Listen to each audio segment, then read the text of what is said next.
Hey everybody, Max Rich here with Totally Electric Guitars, and we are covering some Guns N' Roses today. One of my personal favorites from Guns N' Roses, that's the song called Nightrain.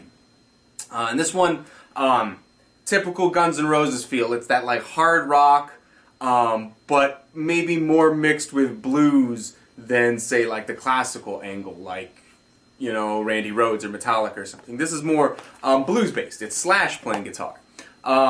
And it starts with that kind of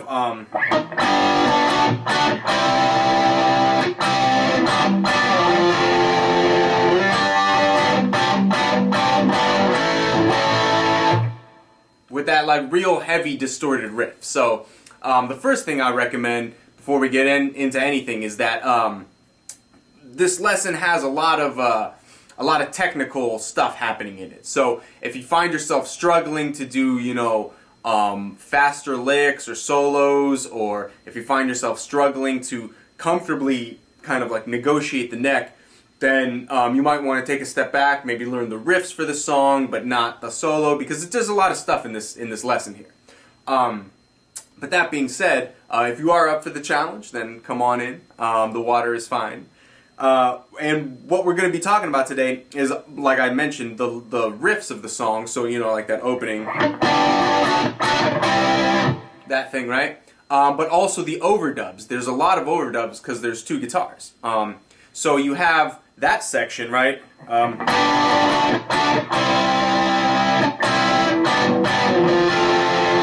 But you also have the overdub on top of that.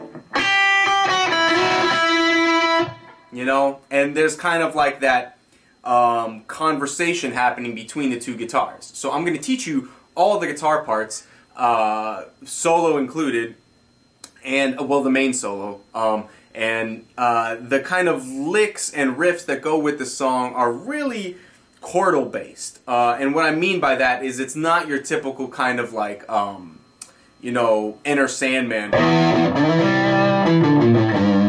kind of single string type licks, right? This is more chord based. So like if you were playing chords over everything with like a bit of a melody, that's just like the beginning, like I keep referencing.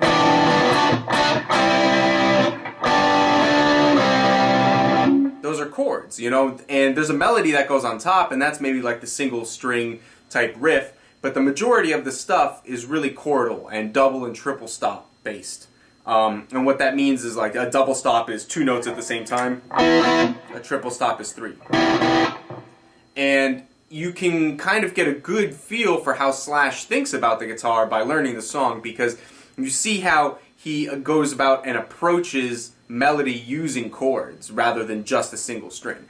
And then of course you dive into the solo and, you know, all bets are off. Everything is just ripping from then on. So I'm going to show you all the guitar parts, both guitars included, as well as the solo. So stick around and you won't be disappointed.